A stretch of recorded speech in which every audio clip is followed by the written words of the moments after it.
Muy buenas tardes tengan todas y todos ustedes. Para mí es un honor estar con esta tarde para platicar algunos temas que están vinculados con la tecnología y la justicia federal. De aquí un cariñoso saludo a la doctora Gabriela Rubalcaba, directora de la Escuela Judicial Electoral, así como al magistrado Felipe de la Mata Pizaña, que siempre con mucho ahínco, mucho gusto, impulsa todos estos cursos de alta especialidad. Igualmente un saludo al magistrado presidente del Tribunal Electoral, magistrado Reyes Rodríguez Mondragón, y finalmente pues a todas las magistradas y magistrados que integran las distintas salas del Tribunal Electoral. No estoy acostumbrado, pero de entrada ofreceré una disculpa, si ustedes me lo permiten. Estoy en un lugar público, aquí en el aeropuerto, donde pude encontrar un espacio para impartir la charla del día de hoy. Así que, bueno, de antemano, una disculpa por si escuchan algún sonido ambiental, pero bueno, pues aquí estoy con ustedes. Pues nuevamente les doy la bienvenida y gracias por estar pendientes de los distintos cursos de la Escuela Judicial Electoral. El día de hoy vamos a hablar sobre un tema que a todos seguramente nos apasiona y que tiene que ver con el desarrollo de las nuevas tecnologías de la información en en distintos campos de la impartición de la justicia federal. Y básicamente tenemos tres campos que nos interesan mucho y tiene que ver con la implementación de la administración en sí misma, ¿no? De cómo se llevan a cabo todos los procesos internos dentro de los distintos tribunales u órganos del Poder Judicial de la Federación, así principalmente desde el enfoque del Consejo de la Judicatura Federal y la Suprema Corte de Justicia de la Nación.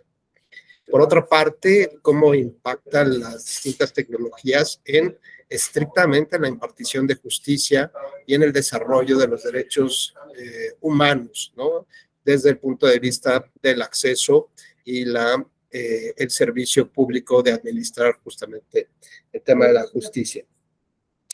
Y un tercer tema que tiene que ver con las cuestiones y obligaciones de transparencia y de rendición de cuentas, que como toda autoridad, bueno, pues estamos obligados a cumplir, y sobre todo cómo se informa esto mediante las nuevas tecnologías de la información. Bueno, pues básicamente sobre estos tres rubros va a abarcar esta charla del día de hoy, que es muy importante que les comente la posibilidad de que podamos encontrar una retroalimentación a partir de las distintas experiencias que seguramente ustedes ya han tenido o han incursionado en estos menesteres, sobre todo a partir de la pandemia que obligó justamente a hacer esta implementación o llevar a cabo esta implementación de una manera mucho más decidida, más eficaz, ¿no? Para poder cumplir con todos los postulados constitucionales de acceso a la justicia. Así que en el momento que ustedes lo decidan, por favor, siéntanse con toda la tranquilidad para preguntar o inquirir o cuestionar algún tema en el momento que ustedes así lo dispongan, y si no, bueno, ya sea a través del chat o si no, pues al final de nuestra sesión. Así que bueno, pues me da mucho gusto saludar a Abraham, a Lenin, ¿qué tal? Muy buenas tardes. Armando Acosta, ¿cómo estás? Israel, gusto saludarte. A José Luis Colín, Salomón y a las demás personas que, bueno, no han encendido sus cámaras, pues también desde aquí les mandamos un saludo muy afectuoso, deseándoles que tengan una buena tarde y que sea beneficiosa para todos nosotros. Pues muy bien, justo entender un poco cómo va evolucionando los temas de la tecnología y por qué, ¿no? ¿De dónde surge esta necesidad? No necesariamente es un tema de moda, que a lo mejor algunos podríamos suponer que forma parte de entrar a digamos, una corriente importante de cómo mejorar nuestros procesos. Pero digamos que todo debe tener un sustento y un fundamento social y un fundamento jurídico como tal. Y en este caso tenemos que señalar que el artículo 16 constitucional estableció en su última reforma la necesidad de resolver o darle prioridad a los temas del fondo de los asuntos, más que el acceso, digamos, la posibilidad de cuestionar los temas de formalidad. Lo mismo pasa con el artículo 17 constitucional, ¿no? Que en una lectura integral entre el 16 y el 17, pues justamente ya nos damos cuenta de cómo debería de llevarse a cabo pues estos procesos de acceso a la justicia. Y la verdad es que desde hace muchos años los temas de las tecnologías pues están no solamente invadiendo nuestra vida, sino que pues cada vez nos vamos teniendo una gran necesidad de capacitarnos y de entender cómo van operando todos estos grandes temas. Y qué decir, por ejemplo, de los temas que en concreto se deberían de resolver sobre estos temas, como puede ser el asunto de las redes sociales o el manejo del Internet, o por ejemplo temas que están muy vinculados con las fake news, por ejemplo, o la utilización de empresas extranjeras para cambiar la percepción de algunos temas más allá de los datos objetivos, críticos y duros que podamos tener, como fue el caso de la contratación de Cambridge Analytica en las elecciones presidenciales de 2016, las elecciones en Estados Unidos, en las cuales también se señala que intervino el gobierno ruso justamente para afectar la percepción que la sociedad tenía acerca de la candidata demócrata Hillary Clinton. Y no necesariamente inventando o estableciendo mentiras, sino simplemente cambiando la historia de los temas o tratando de impostar, de anclar una temática en concreto que no necesariamente beneficiaba justamente a la candidata. Y pues bueno, más allá de las posibles intervenciones, como fueron llamadas por el gran jurado en el Congreso de Estados Unidos a Cambridge Analytica y el análisis de la intervención de un gobierno extranjero en sus elecciones, pues más allá de ello nos debe dar un poco cuenta de la complejidad de estos temas.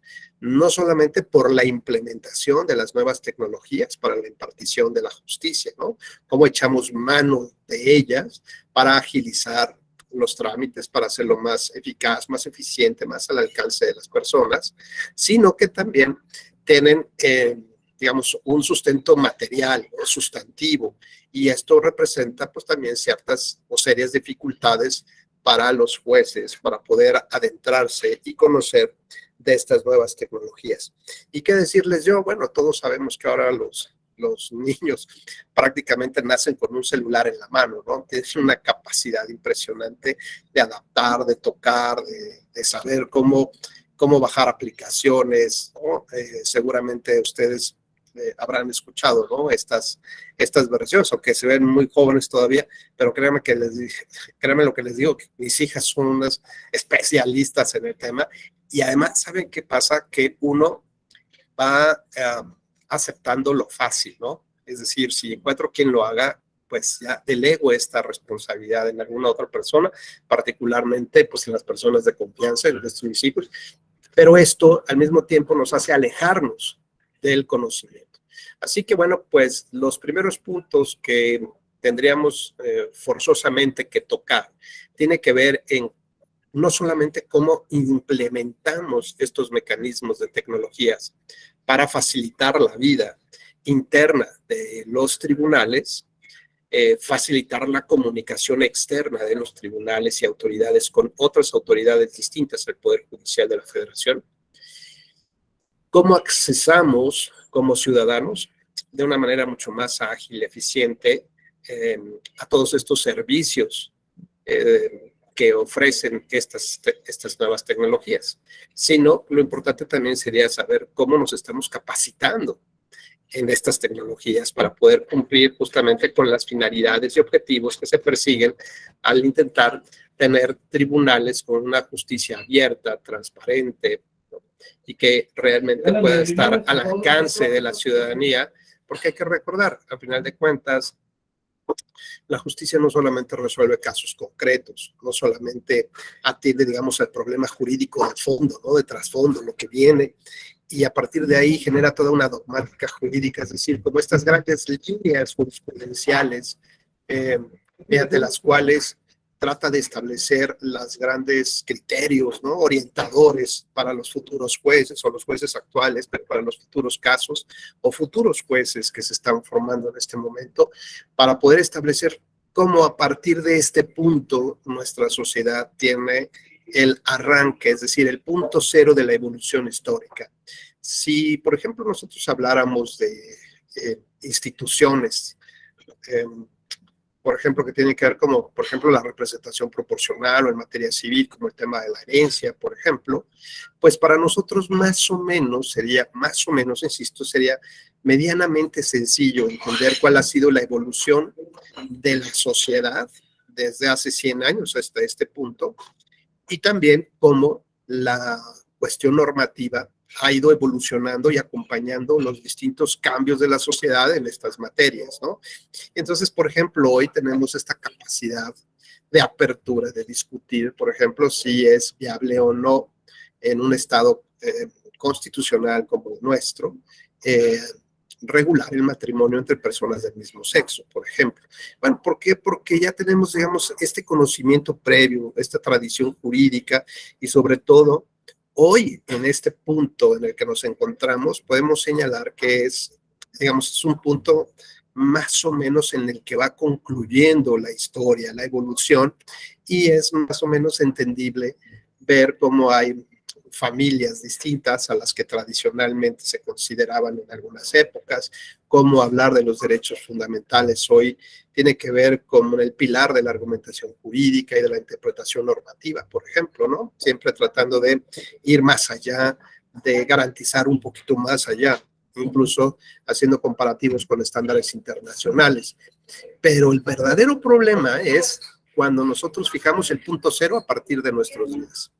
Esto es, cómo va a registrar la historia nuestra evolución social y la evolución normativa a partir de este punto.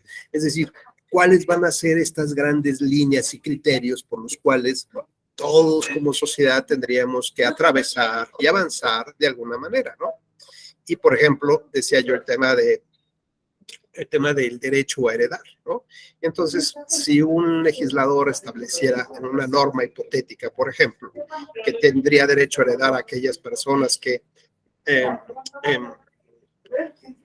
fueron reconocidas por el autor de la herencia como sus hijos y que tienen un derecho de sangre y que además hayan nacido dentro de un matrimonio, bueno, pues hoy cuando hacemos tan solo una interpretación conforme con la Constitución, pues nos damos cuenta que estos tres elementos relevantes que destacó el legislador, pues ya no lo son, ¿no? ¿Por qué? Porque hay una serie de casos análogos, similares, que hoy en día cuestionan justamente estos elementos de relevancia. Y lo que tenemos que hacer es adentrarnos a investigar y a buscar cuáles son estos valores y principios que realmente son los que impulsan, los que empujaron en una época determinada para que afloraran estos tres elementos. Y esta interpretación conforme con la Constitución, pues lo que nos va a decir que eso que está en la ley no es relevante y que tendremos que encontrar los nuevos elementos relevantes. Y bajo estas circunstancias, por ejemplo, pues hablaríamos de figuras tales como la filiación, ¿no?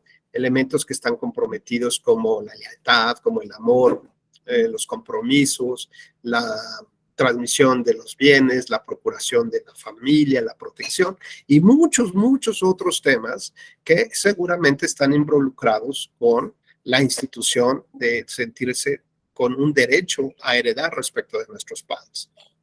Pero si a ese punto llegamos, pues ahora imaginen un caso que tuviéramos que resolver y establecer estas grandes líneas y directrices, por ejemplo, para el caso que me gustaría preguntarles si no tuvieras inconveniente. Israel Rodríguez, muy buenas tardes.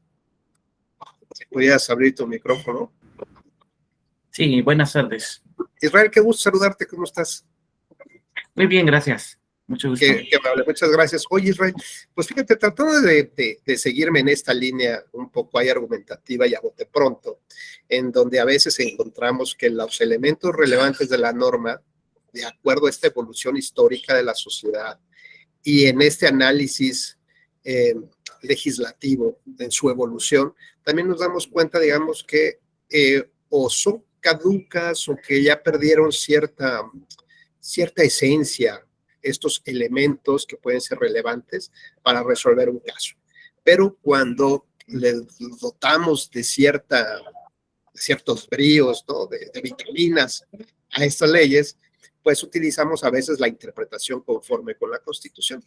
Y esto, bueno, pues le da un nuevo sentido, un relanzamiento, llamémoslo así, a saber cuáles son realmente estos elementos que hoy en día como sociedad tenemos que tocar. Y entonces en esta evolución, pues este análisis, nos dimos cuenta, por ejemplo, así a bote pronto, que pues no es importante, por ejemplo, el haber nacido dentro de un matrimonio, ¿no? ¿Por qué? Porque a lo mejor el bebé que nació después de que murió el autor de la herencia, bueno, pues nació con posterioridad a la muerte, y la muerte es una causa por la cual concluye el contrato de matrimonio, ¿no? Entonces, bajo esos tres principios o estas tres reglas, pues no tendría derecho a heredar, cosa que hoy se nos hace pues demasiado injusta. A lo mejor hace 50, 60 años no lo era así. O el hijo adoptivo, por ejemplo, el hijo de un concubinato, ¿no? Entonces nos damos cuenta que hay otros elementos más allá que están dentro de la norma y que tienen que ver con la filiación, insisto, la lealtad, el amor, el cariño, tal. Cosa que nos podría llevar, por ejemplo, a pensar que una persona que nada tiene que ver con ese señor o esa señora, la cuidó durante los últimos 20 años, con amor, lealtad, cariño, todos estos elementos. ¿Saben? Por ejemplo, yo cuando era niño siempre decía que había una señorita que se quedaba para vestir santos, ¿no? Siempre alguien de la familia se quedaba justamente con ese objetivo. Y bueno, pues hay veces que desarrollaban estos otros sentimientos y otros estos elementos que están dentro de la norma y que hoy los descubrimos con la interpretación conforme con la Constitución, y que ponemos sobre la mesa una discusión si realmente esas son las personas que también tendrían derecho a heredar, no solamente el hijo, no solamente aquel que tenga una relación consanguínea o un reconocimiento civil o jurídico, sino aquellos que realmente tengan este sentimiento. Y la pregunta aquí, Israel, es ¿hasta dónde, por ejemplo, crees tú que en caso de ser viable, ojo, todos hablamos de las hipótesis, en caso de ser viable, un contrato de alquiler o de subrogación de vientre, por ejemplo, daría posibilidad a que el hijo, ¿no? que estuvo, digamos, en custodia en el vientre de esta madre, que no necesariamente aportó ningún óvulo, que es decir, que no se le impostó, digamos, no se le efectuó ningún óvulo, simplemente fue un receptáculo, por llamarle, perdón por la expresión, pero fue un receptáculo de un óvulo ya tratado para que simplemente desarrollara al bebé. La pregunta es, hoy con estas directrices que estamos viendo, ¿nos serviría, nos alcanzaría para vislumbrar una solución jurídica de este caso y poder determinar si ese bebé tendría derecho a heredar de esta madre biológica, entre comillas? Adelante, Israel. Lo que te venga a la cabeza, muy bien. Sí, claro. Sí, pues es un tema complejo, tan complejo que creo que solamente en un estado de la República se lleva a cabo este tipo de contratos, ¿no? Que incluso he sabido, lo poco que he leído del tema es que incluso viene gente de otros países para poder hacer esta subrogación y que eventualmente pues nuestra legislación creo que no la al menos a nivel federal no la tiene como contemplada. Entonces, yo creo que haciendo un análisis, que es lo que de repente hace ir a fondo, ir a los principios generales, ir a otros aspectos más allá de la literalidad de la ley, eventualmente esto podría ser analizado por algún tribunal ya, pues, digamos, Suprema Corte, quiero pensar, que pudiera dar pie a un derecho humano más allá de ese contrato. Entonces, yo creo que eventualmente podría ser. Finalmente, si nos vamos a la parte biológica, va a existir una relación biológica, ¿sí? Aún y cuando aún y cuando sea de un contrato o derive de un contrato, pero en la parte biológica, pues finalmente va a existir, hay un intercambio sí, quiero llamarlo un intercambio pues de material genético, entre estas dos personas, entre las cuales eventualmente no habría una relación jurídica de filiación propiamente, pero sí sería como ir muy a fondo, ir como más a los principios generales del derecho para poder determinar si esta persona tiene derecho, ¿no? Tiene derechos sobre derechos hereditarios, digamos, sobre su madre biológica, digamos, ¿no? Entonces, pienso yo que sí, que sería una cuestión de análisis bastante fuerte, y que de alguna manera sí daría pie como a una discusión más profunda en ese sentido. Vamos, partamos también de la realidad por la cual se hace este tipo de contratos. Por un lado está la necesidad de los padres que contratan, de los padres biológicos, pero también por el otro lado, es lo que yo he visto, está la necesidad de aquellas mujeres, necesidad económica incluso su posición social, en que acceden a rentar su matriz, ¿no? Para este tipo de situaciones. Entonces, es una discusión, creo que yo, compleja, pero yo pienso que sí se podría dar y que eventualmente sí habría que discutirlo y que pudiera ser susceptible de este derecho. Claro que sí. Gracias, Israel, muy gentil por tu participación y muy interesante los temas que pones sobre la mesa, porque fíjense, un poco nos deja entrever nuestro compañero Israel, por ejemplo, en otras legislaciones como la norteamericana, este contrato forma parte de un acto del comercio, es decir, es un acto legal y forma parte de los actos de comercio susceptibles de tener un producto a cambio de un dinero. Luego, entonces, ahí sí se regula. Aquí en México todavía no. Hay muchos, digamos, como consultorios, como empresas que desarrollan todos estos temas. Más o menos, como dicen, salen un poco por la tangente. No ha habido una legislación federal que la regule como tal, pero lo que está ahí. O sea, no nos podemos hacer de la vista, voltear hacia otro lado cuando ese tipo de problemáticas o cuestiones sí están presentes en nuestra vida cotidiana y que de una u otra manera hay que resolverlas. En el caso de la Corte norteamericana, ya ha resuelto algunos casos que tienen que ver con la suprema voluntad de los contratantes, es decir, que este consentimiento se encuentre libre de vicios. Y imaginen ustedes el caso donde la madre entrega, o sea, es el momento exacto en el que entrega a un bebé y recibe un dinero. Pues alguien puede decir, eso es una venta de un bebé, ¿no? Más allá del tema familiar, más allá del tema bioético, es un contrato civil, que es como si yo recibiera un coche, ¿no? Y yo pago por ese coche y el dinero y es mi propiedad. Pues algo parecido así. Y la Corte norteamericana lo que ha resuelto es que esta última parte del contrato, digamos, a pesar de que la mujer, a sabiendas de que tenía que entregarlo, de que tenía que desarrollar ese bebé y entregarlo y recibir un dinero a cambio de eso, esa entrega, pues aún así, a sabiendas de todas estas condiciones y estos elementos de validez del contrato, pues no tenía muy claro lo que iba a sentir al desprenderse de ese bebé y recibir el dinero, ¿no? Como tal. Por lo tanto, la Corte anuló ya un par de contratos en Estados Unidos, pero hay otros que no. Esto es porque llegaron hasta la última instancia, pero cuando llegan a otros niveles de tribunales, han resuelto en términos de las legislaciones civiles, ¿no? Como si fuera un contrato como tal, donde alguien renta y va a recibir algo a cambio, y así nada más. Bueno, vean ustedes justo el tema que nos comenta nuestro compañero Israel, dice, tarde o temprano, la Suprema Corte, quien ejerce el control de constitucionalidad, pues tarde o temprano se abocará al debate y al estudio. Y un poco lo que yo les quiero señalar es que no tenemos que esperar hasta que lleguen estos puntos. ¿Por qué? Porque la función de los jueces sí efectivamente es resolver el caso concreto, pero lo importante es tratar de encontrar el problema jurídico de fondo.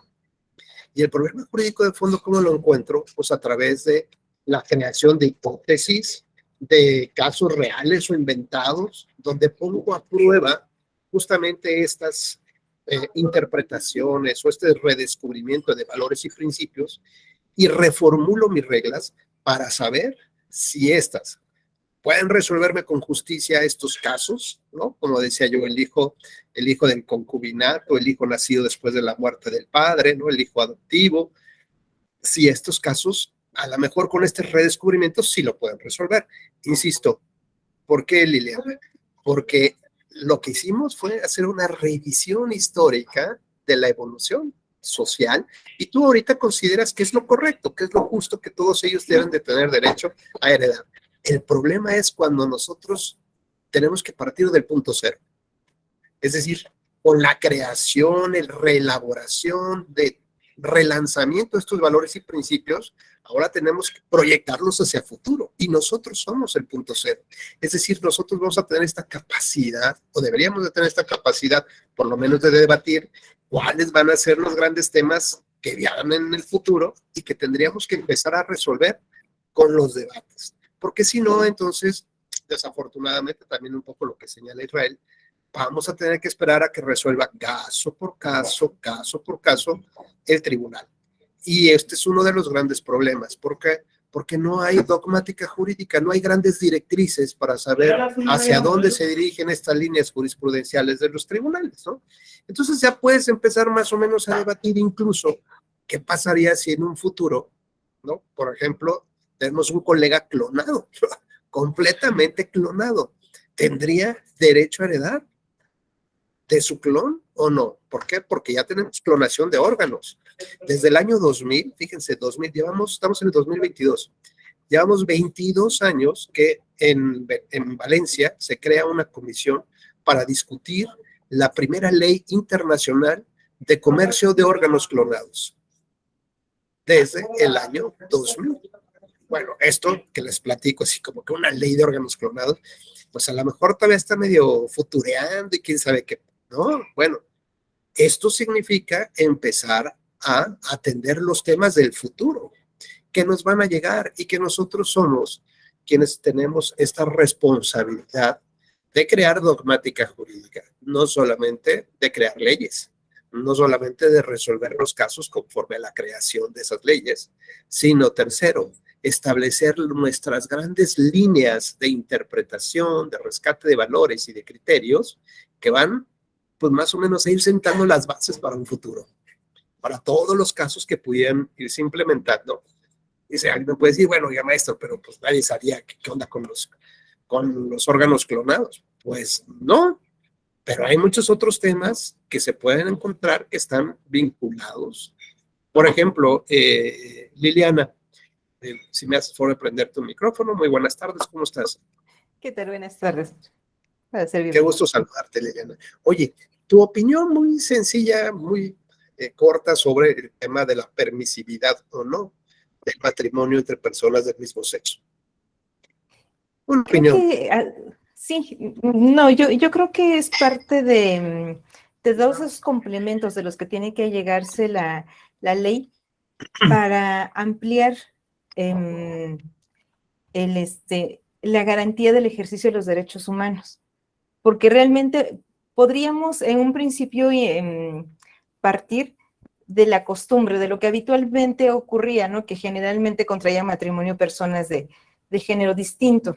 Sin embargo, el tiempo y las preferencias y de pronto esta serie de situaciones que se van desahogando de manera más liberal, pues nos obligan finalmente a que la legislación voltee y garantice el ejercicio de los derechos humanos de esas personas, porque finalmente quienes somos sujetos de derechos somos personas que sentimos, que pensamos y que tenemos una inclinación muy individual, muy personal respecto al resto. Entonces, tendría que, para que la norma contemple todas esas vertientes o todos esos matices, me parece que es una transición bastante compleja, como un poco el ejemplo que ya ponía de manera anticipada. Sin embargo, creo que tendría que partirse de esa máxima universal, que es que es garantizar el ejercicio de sus derechos humanos. Entonces, yo creo que van a ir surgiendo seguramente algunas otras adecuaciones, algunas otras ajustes, ¿no?, a este tipo de normativas, pero que indudablemente serán obligados por esa transición también en la sociedad que ha estado ocurriendo.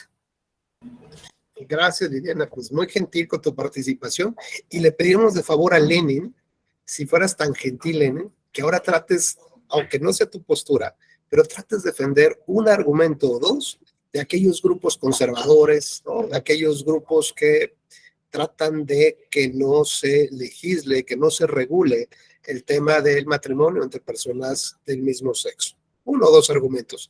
No sabemos qué no, puede o no coincidir. Aquí, profesor, te pido que trates de elaborar algún argumento en defensa de una postura diferente a la de Lili.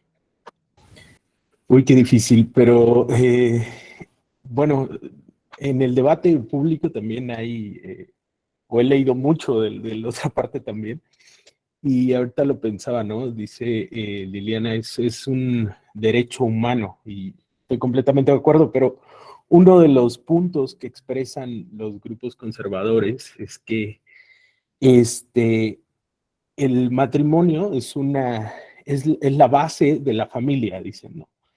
Entonces, la familia, la función básica de la familia es la reproducción, ¿no? Digo, estoy diciendo una barbaridad porque no estoy de acuerdo, pero digamos que ese es el punto, ¿no? O sea, la base de la familia es la reproducción, y si no hay reproducción natural, digamos, no podría haber matrimonio entre personas del mismo sexo. La otra es el derecho humano, ¿no? El derecho humano, dicen los grupos conservadores, de las personas de tener la visión tradicional, ¿no?, de la familia, que es hombre-mujer, ¿no?, por cuestiones religiosas. Entonces, por cuestiones religiosas, si no existe matrimonio entre personas de diferente sexo, de diferente género, entonces no podría haber matrimonio, ¿no? No se les podría permitir el matrimonio. Esos son los dos puntos que encuentro, ¿no? Pero qué difícil, qué difícil.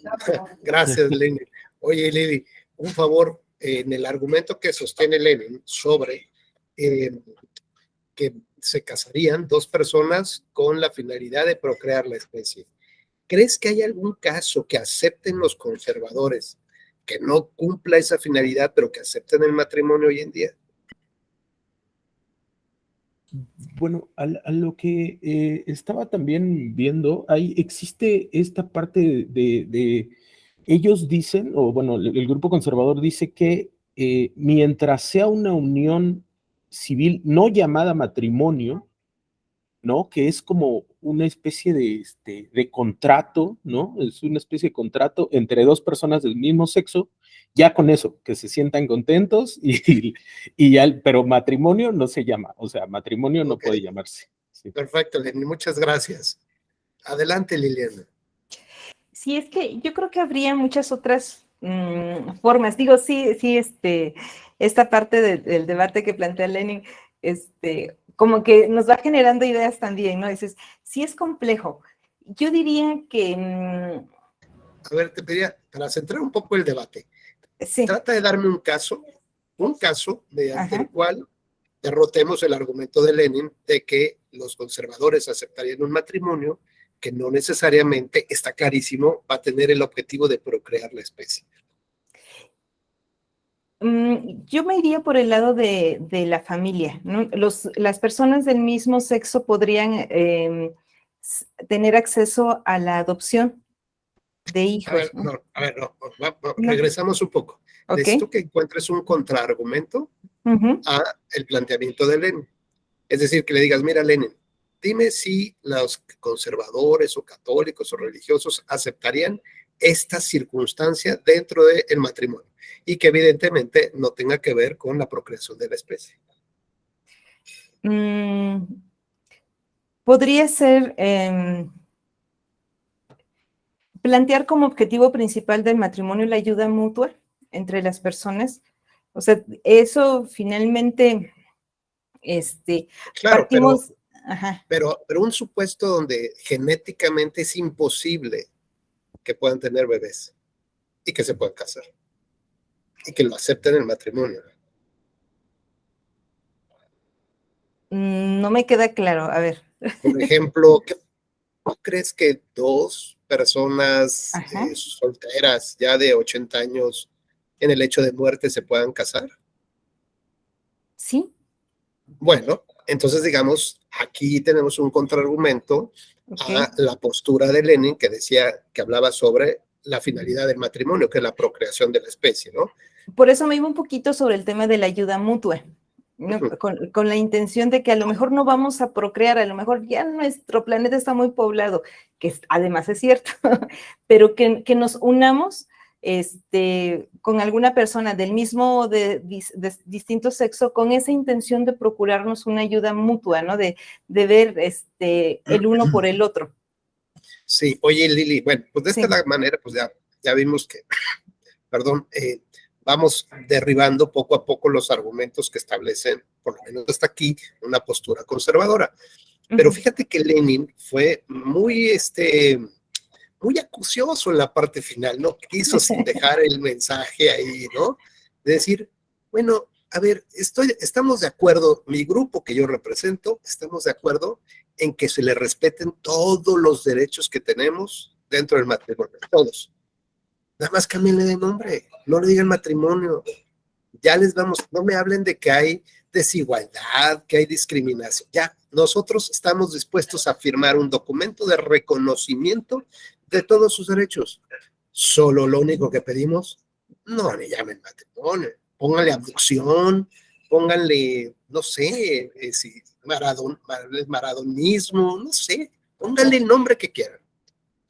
¿Estarías dispuesta a ello o no? ¿Te mantienes en la postura de que no?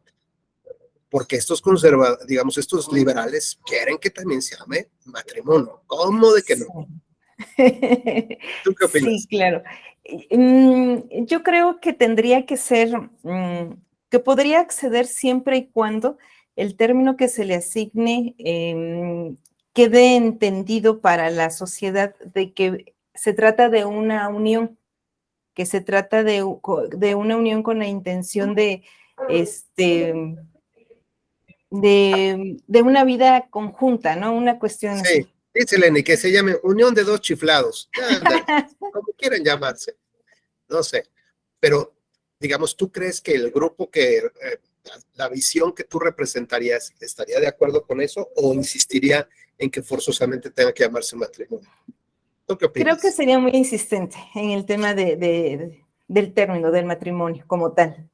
Correcto, a pesar de que ya les reconozcan todos los derechos que tienen las parejas que están en matrimonio.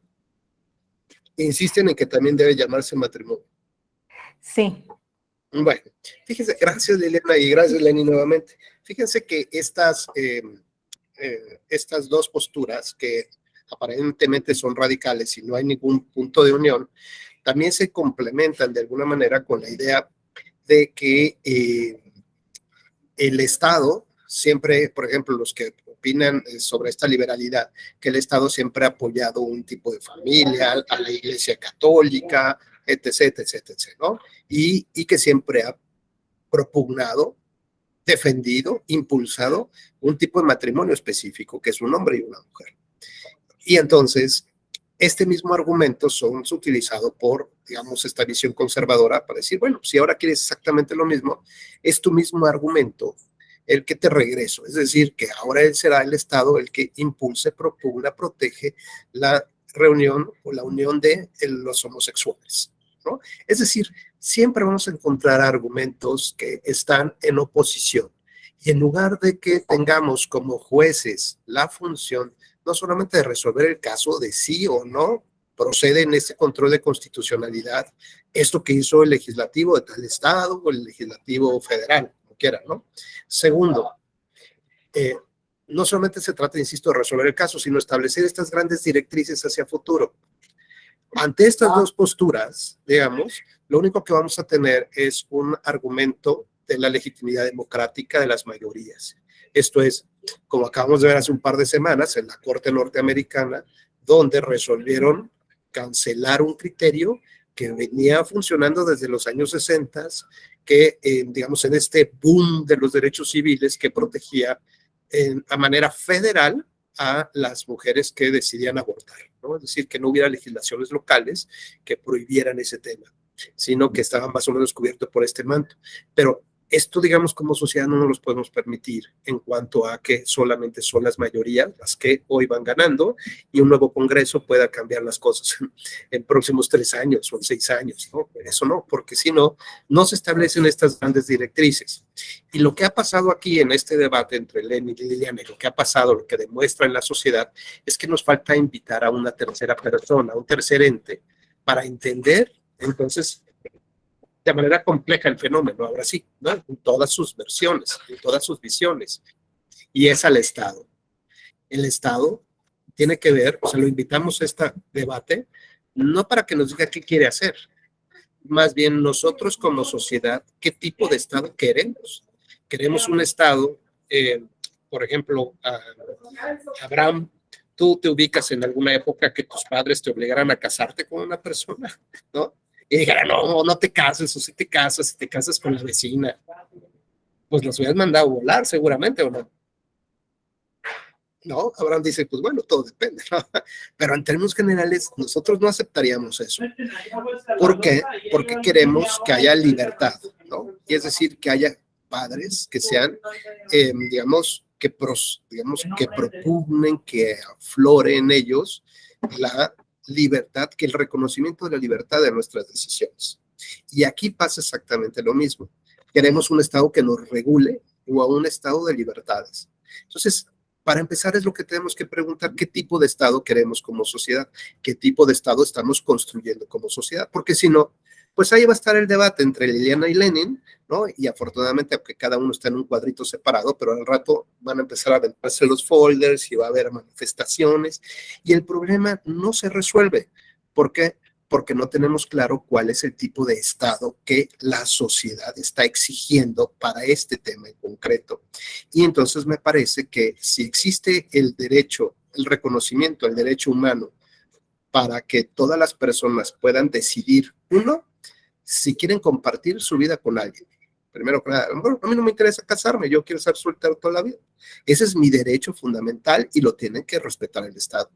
Pero si yo decido también comprometerme y tener una relación afectiva con otra persona, pues también tendría que respetarme con quién lo tengo que hacer. El tercer punto me lleva entonces a que el Estado no tiene por qué dotarle de nombre a ninguna relación jurídica, solamente reconocer los efectos de esas relaciones jurídicas. Un poco lo que decía Lenin, pónganle el nombre que quieran, pues sí, le vamos a poner el nombre que queramos y puede ser matrimonio, pero para el Estado legalmente no lo puede establecer así en la ley, ni tampoco para el matrimonio entre católicos, por ejemplo. Simplemente aquí lo que importa es que cada uno, cada congregación, cada organización, cada religión le diga, oye, mi unión se llama, pues, los abducidos. Ah, pues, está bien, reconocimos a los abducidos, pero no la ley. Te reconozco los efectos jurídicos. Oye, que mi relación se llama matrimonio. Está bien, se llama matrimonio, eso no me importa cómo le quieras llamar. Para el Estado eso es, el nombre es intrascendente. Para el Estado lo verdaderamente relevante es el reconocimiento de la situación jurídica y de los efectos y consecuencias y derechos que todos debemos de tener en esa parte, ¿no? Ahí sí está claro. Entonces eso significaría que lo que estamos buscando es un Estado de libertades, no un Estado que nos diga como papá y mamá hacia dónde vamos, ¿no? Con quién sí te puedes casar y con quién no te puedes casar, o cómo le vas a llamar a una cosa y cuándo vas a llamar a otra, ¿no?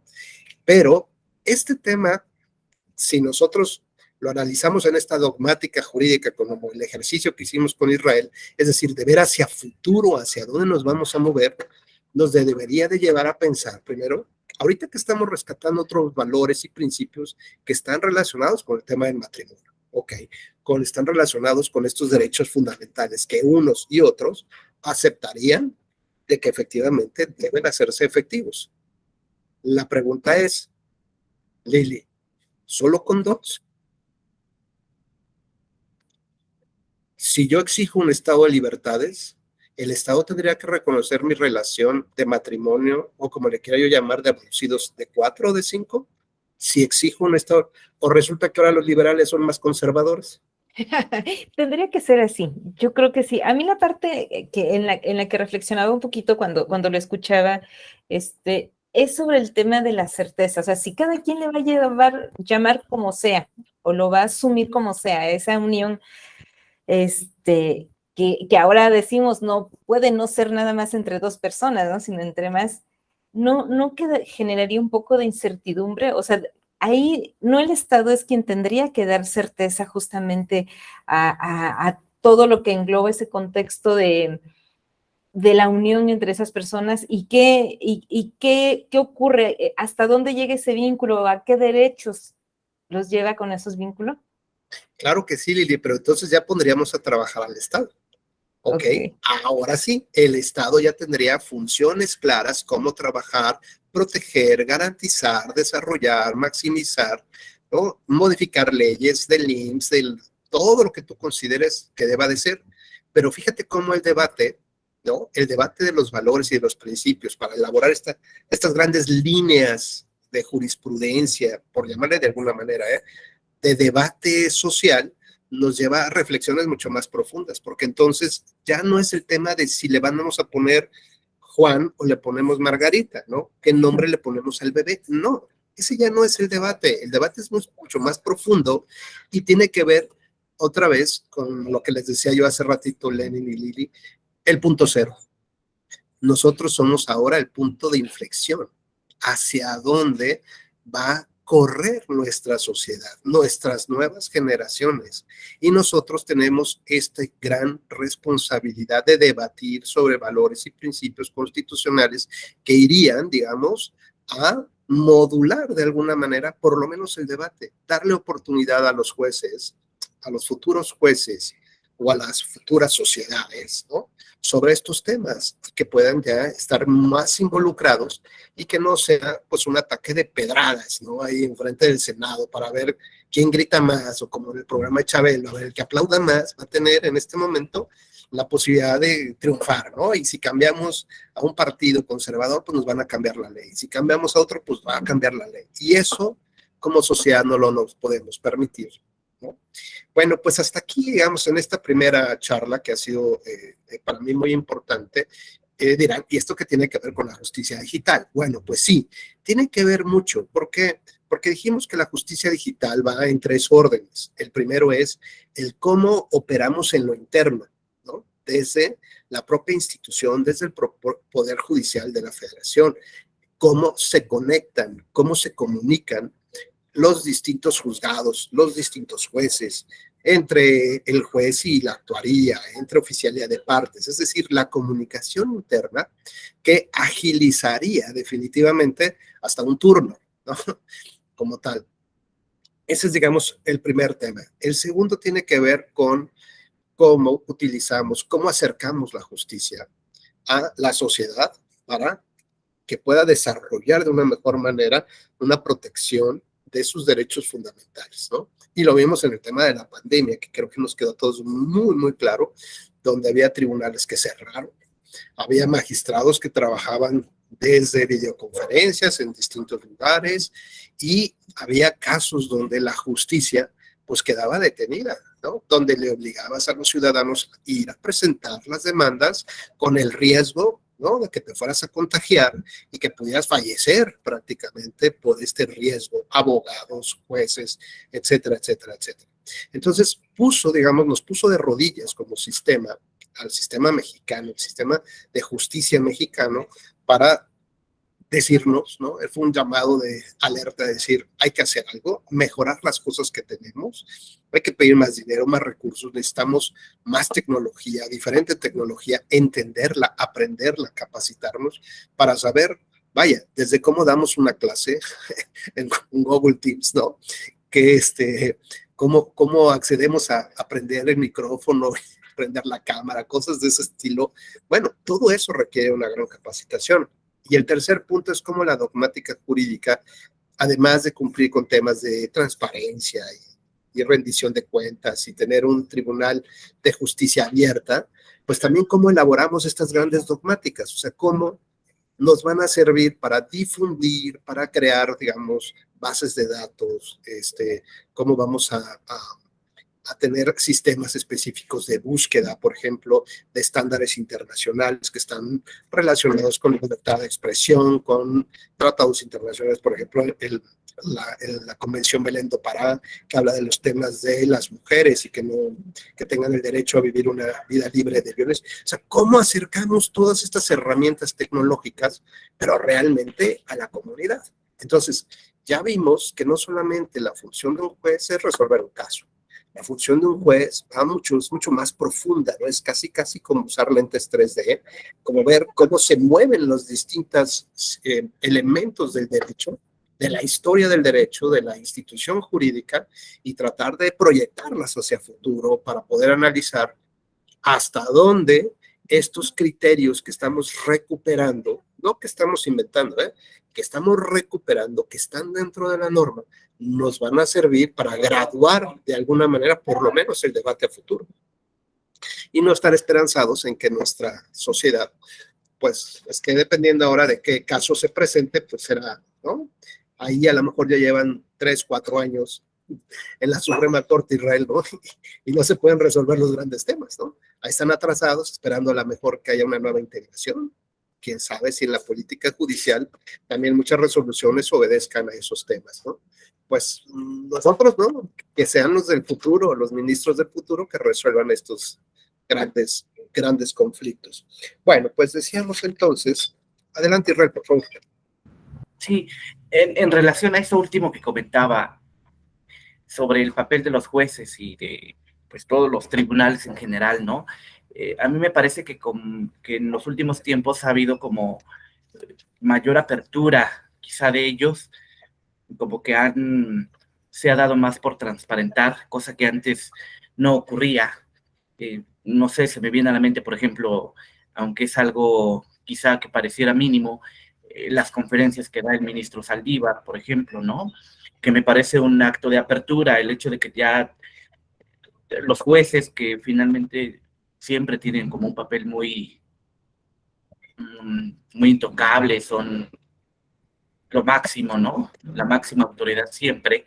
El hecho de acceder a que les pregunten, a cuestionarle incluso sobre algunos casos, a que los medios les pregunten sobre pendientes que tienen, porque hay pendientes, porque se discutía hace poco tiempo el tema de la prisión preventiva oficiosa, y decías qué tanta parte le tocaba, y lo discutíamos también aquí, o hablábamos de ello, qué tanta parte le toca también a los jueces, ¿no? O sea, qué tanta parte de esta problemática que haya gente que lleva 15 años, 18 años en una cárcel sin tener una sentencia, qué tanto le toca a los jueces, ¿no? Entonces creo que estos pequeños avances que ha ido habiendo, pues finalmente, como usted lo dice, son empujados por la misma sociedad.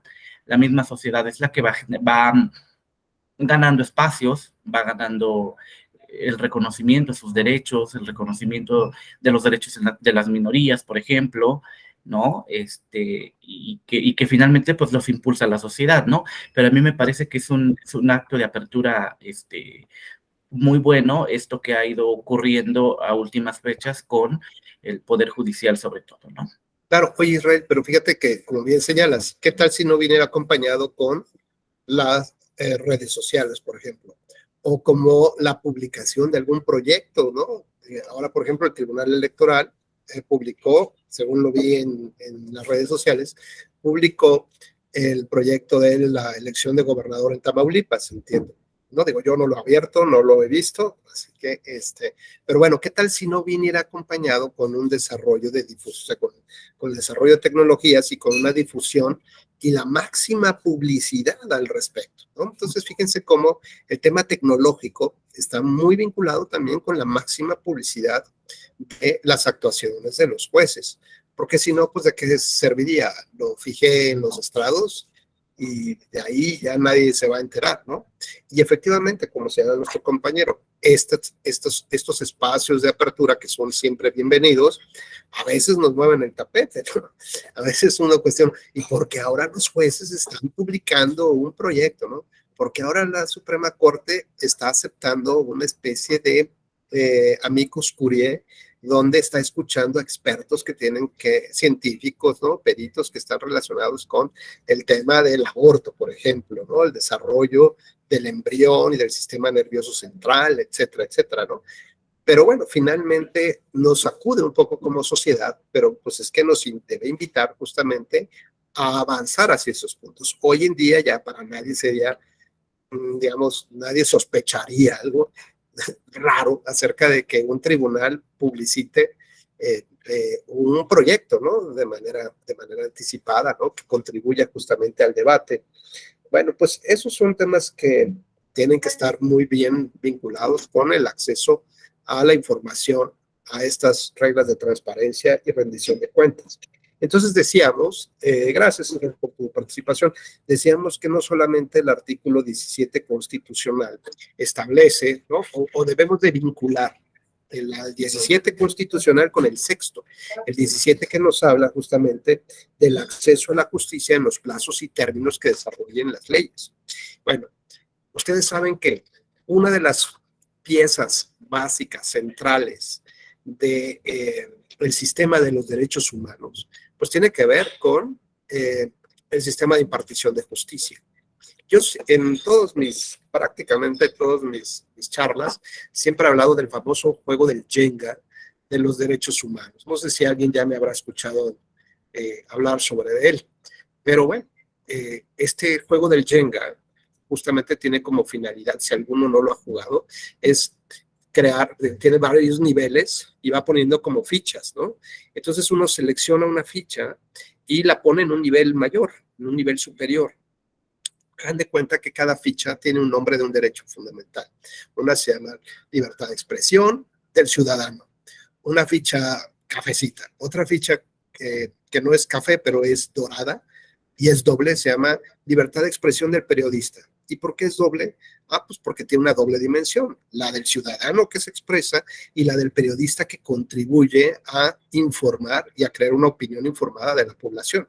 Entonces es una ficha doble. ¿Y por qué es dorada?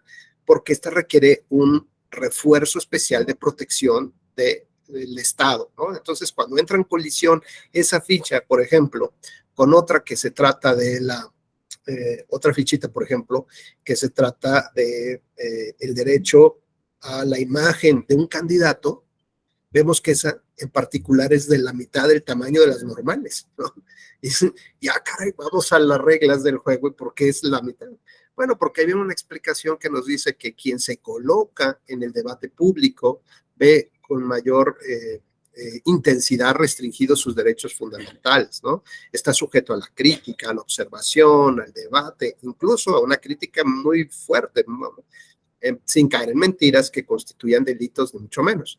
Pero bueno, entonces ya nos damos cuenta que cuando tenemos un choque de fichas entre el derecho a la imagen de un candidato y una doble reforzada color dorado, pues ya sabemos de entrada quién va a ganar, hacia dónde tendría que inclinarse el juez, ¿no? Y cuando vemos que hay otra ficha que además de ser doble y tiene brillitos, tiene destellos así como de polvo mágico de hadita, pues sabemos que esa es la máxima protección y nos habla de la interés superior de la infancia, por ejemplo. Entonces, cualquier tema que esté relacionado con esa tablita, pues ya sabemos cuál tendría que ganar. Bueno, pues la base de ese juego del Jenga está constituido básicamente por 3 piezas. La primera tiene que ver con el sentido y el concepto de dignidad de las personas. Y por eso es que está prohibido cualquier restricción o cualquier relativización de conductas que tienen que ver, por ejemplo, con la desaparición forzada, con la tortura, aunque sea para cuidarnos de un tema de terrorismo, o, por ejemplo, la esclavitud, el tráfico de blancas. Todos esos temas están relacionados con la dignidad. Pues es un tema binario, o sea, se viola o no se viola. No es que se viole poquito, ¿no? Que nada más fue un robe poquito. No, aquí se viola o no se viola, ¿no? Es un tema binario. Por lo pronto, no puede relativizarse el cumplimiento, la restricción de los temas que están relacionados con la dignidad. El segundo tiene que ver con el sistema de impartición de justicia, y adentro de la ficha tiene un huevo de oro, ¿no? Que ese huevo de oro se llama independencia de los jueces. Si no tenemos independencia de los jueces, lo único que tendremos pues, es que habrá corrupción e impunidad, y de nada serviría justamente elevar esta torre porque en cualquier momento se cae. Y el tercero tiene que ver con nuestra democracia representativa, ¿no? También tiene partecitas internas esta ficha, como un sistema de partidos políticos, como una autoridad autónoma independiente que organice las elecciones, con la efectividad del sufragio, etcétera, etcétera, etcétera. Bueno, hay jugadores que siempre les interesa ver cómo se mueve la torre, ¿no? Cuando tocas las fichas de hasta abajo. Y eso es impensable que algo pueda pasar así, ¿no? Porque, pues porque si la mueve se cae toda la torre. Y lo mismo debemos nosotros entender, que cuando el artículo 17 constitucional nos habla del acceso a la justicia, pues si no tenemos este acceso no tenemos absolutamente nada. O tenemos una ficción de tener esa torre, pero en realidad no hay nada.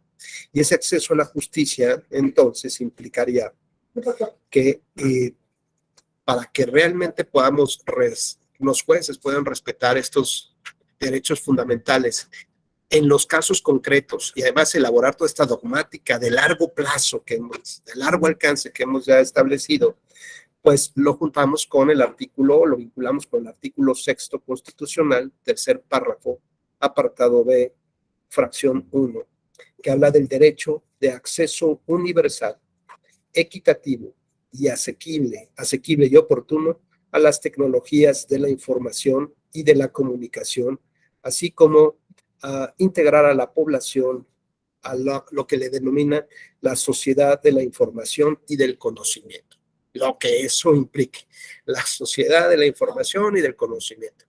Bueno, pues esto es como por ejemplo cuando este artículo 6 habla de que debemos de involucrar a grupos vulnerables o que hayan nacido con una situación, con una condición especial que no le permita llevar a cabo una vida común, ¿no? En igualdad de circunstancias con las demás personas, pues tenemos que proveer de los mecanismos necesarios para integrarla como Estado. Entonces, por ejemplo, en el tema de las personas ciegas, cuando la ley establecía que podían ir a votar, pues podían ir acompañadas de alguien, ¿no? Que les facilitara la boleta y que les ayudara a cruzar la boleta. Pero eso al mismo tiempo no implica una integración, ¿no? Los marca y los hace diferentes. Así que, Alondra, Nicte, si eres tan gentil de comentarnos cómo se debería de involucrar o cómo el Estado, las autoridades deben de involucrar, por ejemplo, en la parte de la votación a las personas ciegas. Sí, buenas tardes. Pues se me hace muy interesante incluso pues ya implementar lo que es el sistema Braille, tanto en las boletas como en las credenciales de lector. Yo siento que allí se haría una participación más inclusiva en este aspecto, porque pues son personas que no pueden verse visualmente por sí mismas, pero con este tipo de elementos que se pueden ir implementando poco a poco, pues se les puede dar la oportunidad para apoyar, incluso en el supuesto de que se llegara a dar lo que es el voto electrónico. Tengo conocimiento que también hay sistemas en esta parte que apoya a esas personas discapacitadas para que puedan manipular las computadoras. Entonces se me hace muy interesante ese aspecto. Oye, Alondra, ¿eres más Alondra o Nicte? Alondra. Alondra, oye, Alondra, y bueno, acuérdate que como el Jenga, la idea que estamos jugando ahorita de este derecho fundamental de integrar a las personas al desarrollo social, pero de manera efectiva, eficaz, que no se sientan que forman parte de un grupo específico, ¿no? Sino que son parte de la comunidad. Y bueno, tú lo resuelves muy bien con el tema de la boleta Braille. Ya no necesitas que alguien te acompañe y te diga cuáles son los recuadros y que marque el recuadro por ti, que además le tendrías que creer, porque igual y te lleva al baile, ¿no? Bueno, ahora, la idea de este Jenga es coger esa tablita y subir un nivel más, ¿estamos? Porque así lo dice el artículo primero constitucional, segundo párrafo en su parte última. habrá que garantizar y maximizar, ¿no? El principio pro persona. Hay que subir un nivel más. Bueno, ahora, ¿cómo subimos un nivel más? Digo, ya hablaste del tema de la tecnología, pero mientras llega el tema de la tecnología, en la votación, ¿qué pasa después de que esta persona se encuentra en la mampara? Tiene su boleta braille, ya cruza su preferencia y de ahí sale. ¿A dónde se dirige? Pues prácticamente a la mesa directiva para que le sellen, le hagan devolución de su credencial de elector y pues... ¿Y qué hace con la boleta? No, pues ya la debió de haber entregado en todo caso. ¿A quién se la va a entregar ahora? Pues con la guía que le puedan proporcionar para poder incluir su voto en la urna. Entonces tendría que llevarla a la urna, ¿no? Y cuéntanos cómo son estas urnas. Pues deberían tener igual la misma característica para que pueda manipularla, en este caso, la cuestión braille, para que pueda identificar qué elecciones, si tenga diputados, senadores. Y luego, ¿dónde introduce la boleta? En la urna. Tiene una ranura, ¿no? Imagínate, ¿eso no le complicaría? Pues una persona que no está familiarizada, por supuesto que sí, porque es algo novedoso, es algo que no tiene... Sí, estar viendo dónde está la urna, dónde está la... Bueno, pues por ejemplo, lo que ha hecho el Instituto Nacional Electoral es, para seguir creciendo en esta parte, es establecer una especie como de embudos, ¿no? Y entonces a partir de ese embudo, pues ya simplemente no es más fácil detectarlo, ahí se arroja y cae directamente. Es decir, sí son mecanismos adicionales, pero que al mismo tiempo implica que no necesitas de que, oiga, me haría el favor, es que yo no encuentro cuál es mi, ¿no? Realmente estás integrándolo. Ahora la pregunta que nosotros tenemos que hacer, cuando hablamos de las tecnologías, Alondra, yo estoy asustadísimo, créemelo, estoy súper asustado porque veo que las tecnologías avanzan, y yo cada vez me quedo más atrasado y atrasado y atrasado, y necesito de alguien que me pueda ayudar, ¿no? O sea, oigan, es que no se ve mi cámara. Por ejemplo, el otro día me pasó algo así, miren.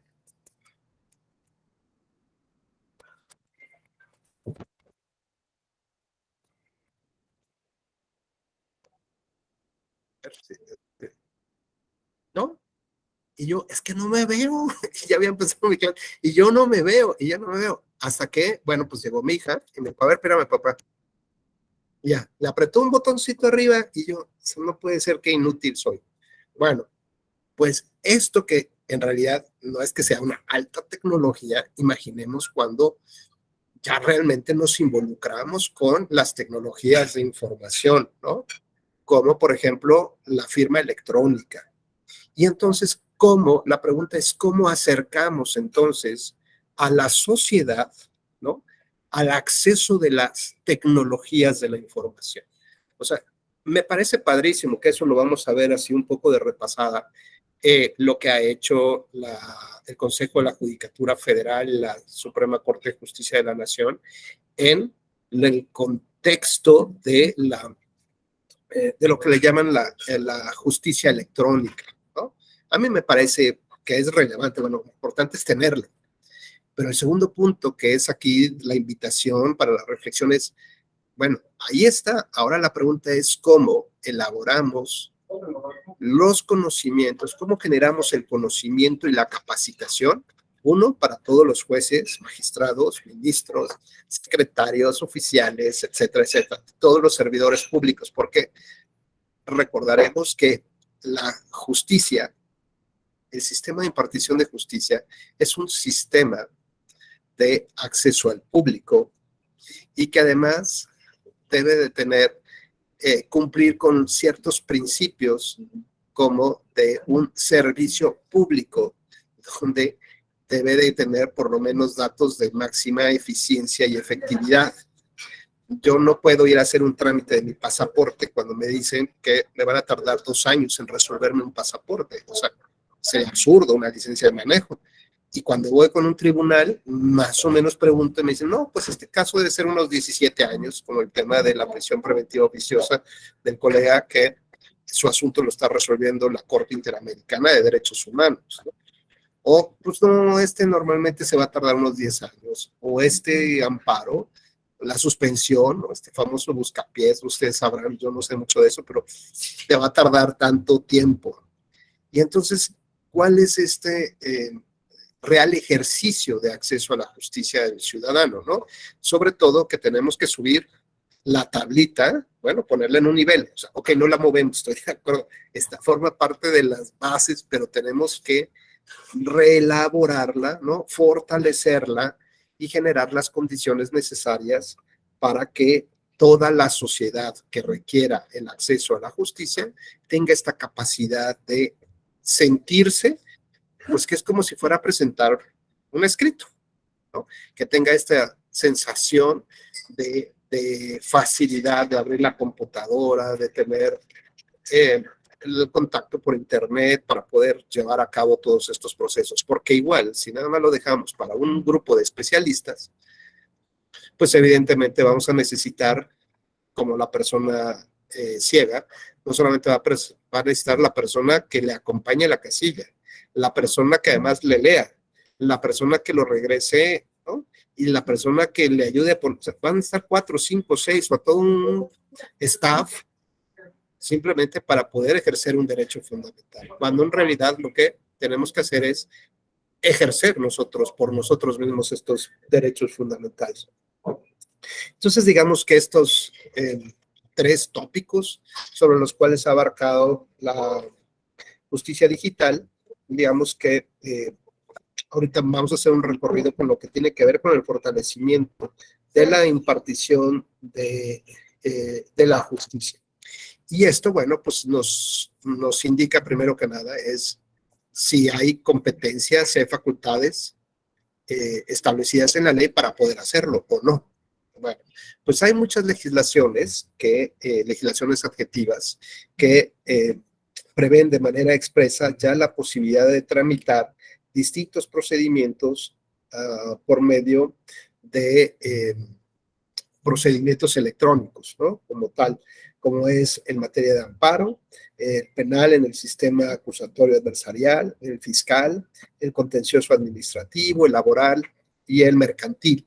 Ahí hay ley expresa o norma expresa que establece esta posibilidad de implementar estos o de tramitar los procedimientos a partir de las nuevas tecnologías de la información. Hay algunas otras legislaciones que no lo prevén, pero que digamos, los tribunales por interpretación normativa han llegado a la conclusión de que sí se puede, como es en el caso en materia federal de los juicios ordinarios, la oralidad mercantil y el tema de la extradición, ¿no? A pesar de que no se establece en ley, por interpretación normativa se ha considerado que sí es viable tramitar estos procedimientos a partir de las nuevas tecnologías. Por ejemplo, tenemos el caso de la interpretación que formuló la primera sala de la Suprema Corte de Justicia de la Nación en casos penales, dijimos en el sistema adversarial. Por ejemplo, en el tema de la necesidad de tener un intérprete, por ejemplo, bueno, pues ahí sí se requeriría en las audiencias que se llevan a cabo por videoconferencias, pues además se necesitan lineamientos o regulaciones justamente para permitir que los intérpretes y el trámite de promociones, por ejemplo, la defensoría, pues también tenga justamente acceso a esta conectividad y esta participación como tal. Por ejemplo, en materia de extinción de dominio, en materia civil y administrativa, aunque la ley tampoco lo regula expresamente,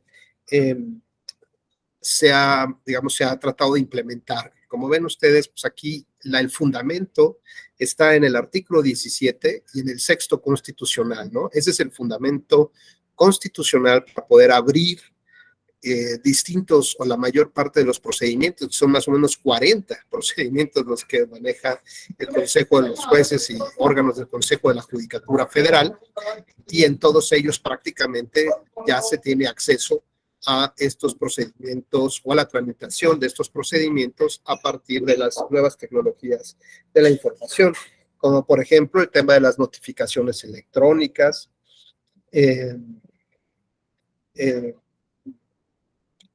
hay, por ejemplo, casos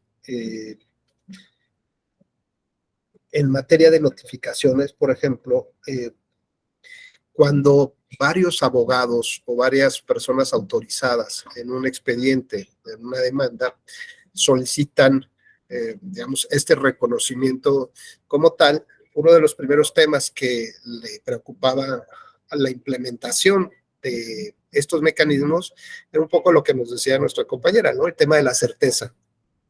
¿Cómo garantizamos realmente que los distintos mecanismos o las respuestas o las acciones que se llevan a cabo a partir de estos procedimientos tecnológicos tengan este respaldo, no solamente en el expediente físico, ¿no? En el expediente impreso, pues porque se manda la impresión del documento, sino que tengan la misma validez, por ejemplo, que tendría una firma autógrafa.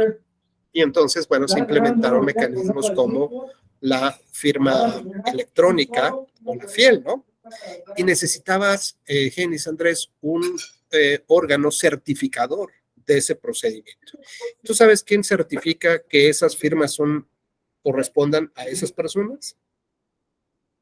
En el procedimiento, pues no es el Consejo de la Judicatura Federal. Sí, es decir, fíjate, ¿qué hubiera pasado si se le hubiera delegado a una autoridad administrativa la certificación de estas firmas? Pues implicaría, yo creo que tener... Imagínate que fueras imagínate que fueras a demandar no sé, a un gobierno determinado y que justamente ese gobierno sea el que te certifique la validez de tu firma.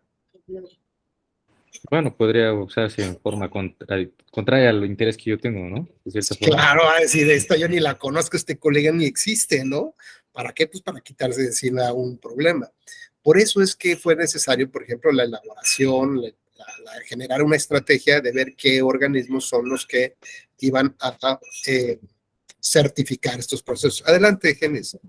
Pero creo que eso de que cada órgano administrativo, en este caso del Consejo, que emita o cada órgano certifique las firmas, creo que implica, es un impedimento de cierta forma en que se pueda seguir creciendo. Creo que si se reconociera o se estableciera una plataforma única para el cual se reconociera electrónicamente a todos, incluso los documentos que expiden los funcionarios públicos pudieran tener o dotar de validez y brindar certeza jurídica en ciertos procedimientos administrativos internos del propio gobierno, ¿no?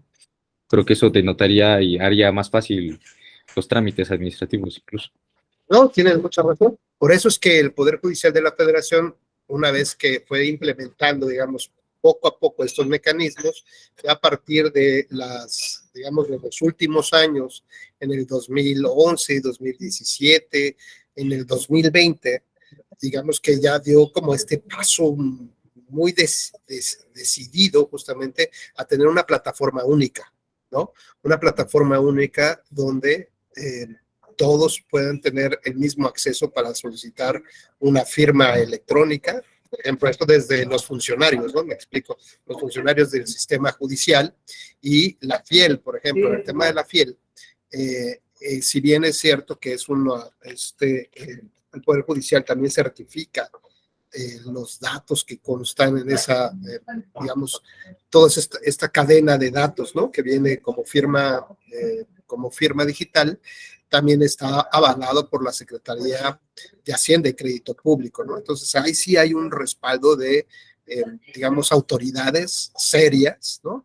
Que validan y certifican que justamente esos números, esa cadena de números, correspondan a el señor Genis Andrés Fernández, ¿no? Y eso ya tiene todo el mérito y todo el valor como si fuera una firma autógrafa y por lo tanto las autoridades tendrían que avalar justamente esas firmas como tales. Bueno, pues sí, adelante Liliana, por favor. Sí, gracias. Y aquí en el sentido contrario, maestro, ¿no sería válido como implementar o tener a la ciudadanía alguna plataforma o alguna instancia en la que pudiera inconformarse por la inaccesibilidad a esos medios electrónicos?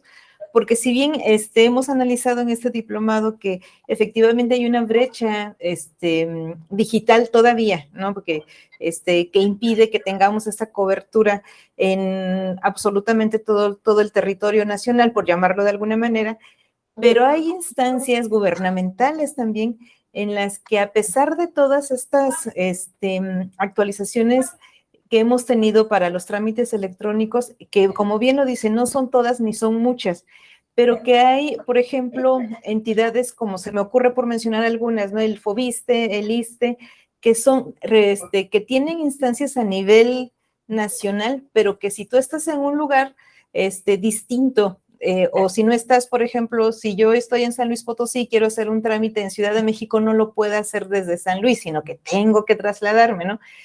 Entonces, ante esta situación, no habría, o yo creo que sería bueno que hubiera no sé, un mecanismo para agilizar o para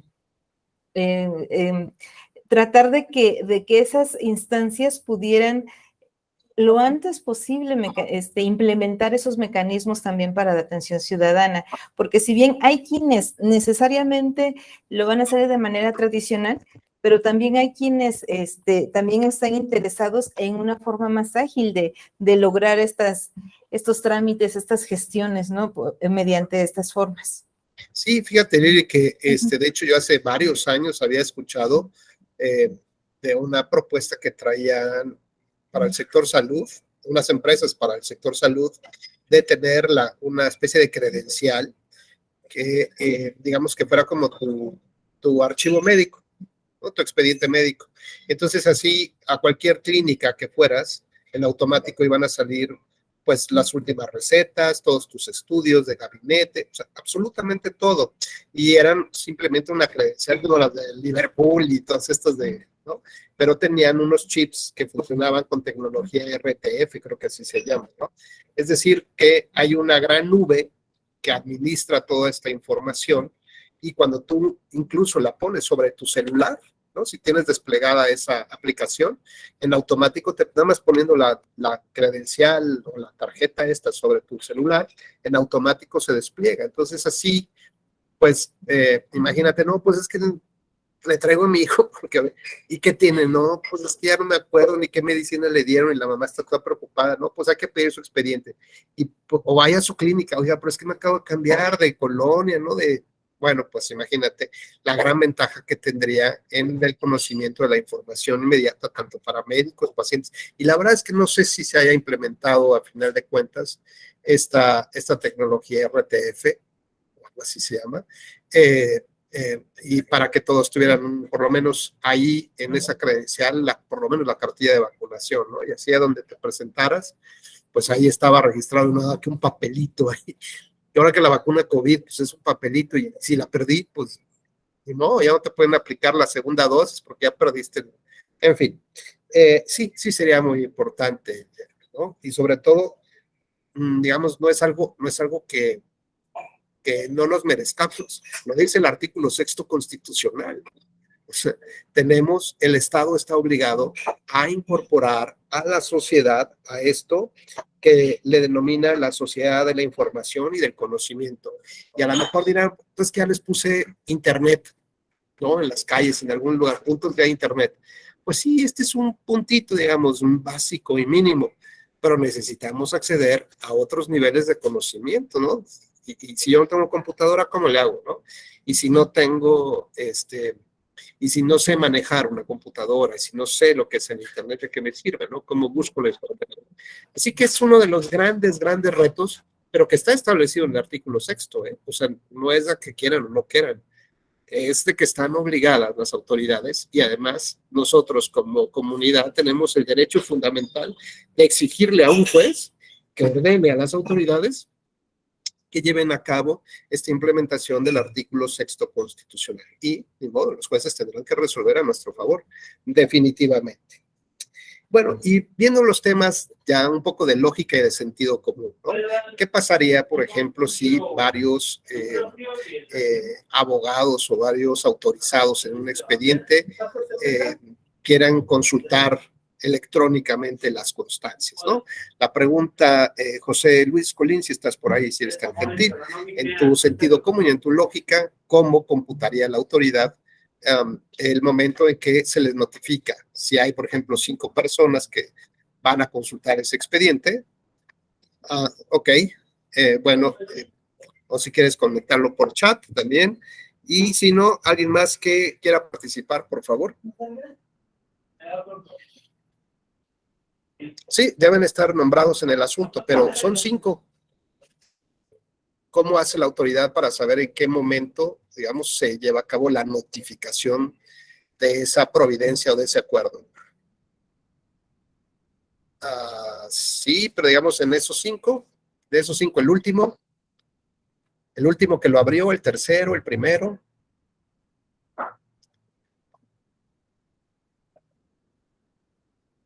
¿Quién nos ayuda por ahí?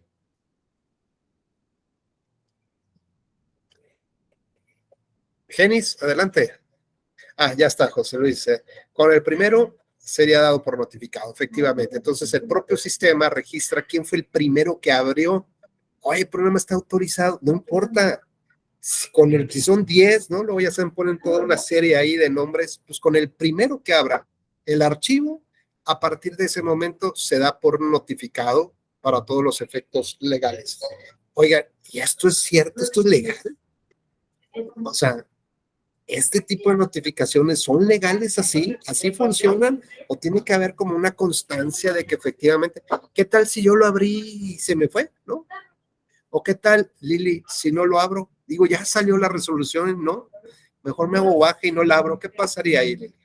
Es que yo, la consideración es que al aceptar ese tipo de notificación, también aceptas la condición, ¿no? De estar alerta, de estar expectante de ese tipo de situaciones, sobre todo porque sí, de primera instancia suena así como que hasta arbitrario. Sin embargo, te sujetas justamente a esta dinámica.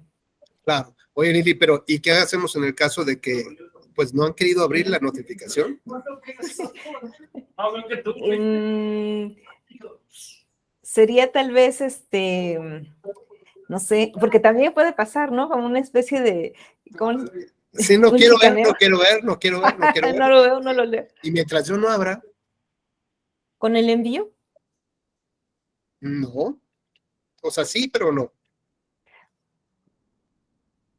Ok.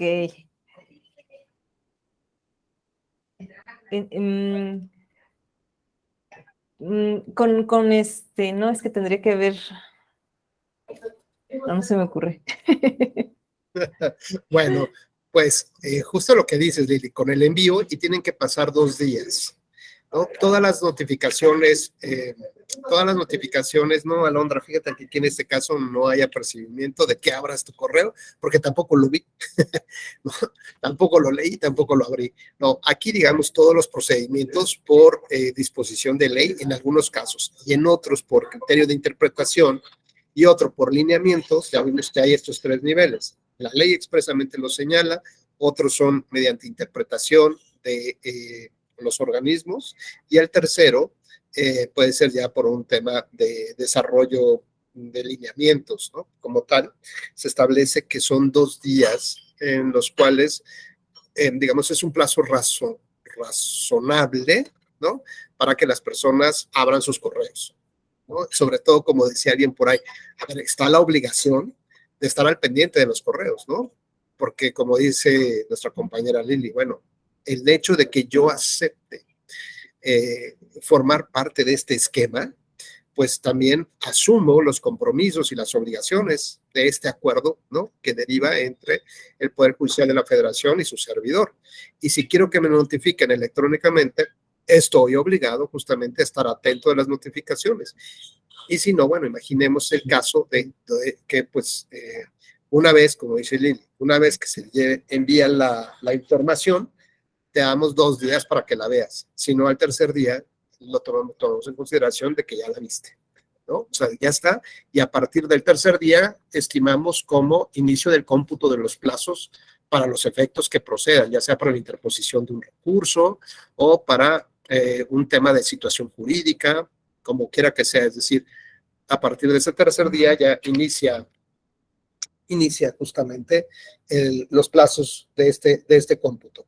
Oigan, y como dice Lili, bueno, ¿qué pasa si no te han resuelto esta aceptación de que te sean notificados, por estados? Tú ya lo formulaste por escrito o electrónicamente, diste de alta tus datos, o sea, tu clave, todo lo solicitaste. Y si todavía no te responden, ¿qué pasa ahí?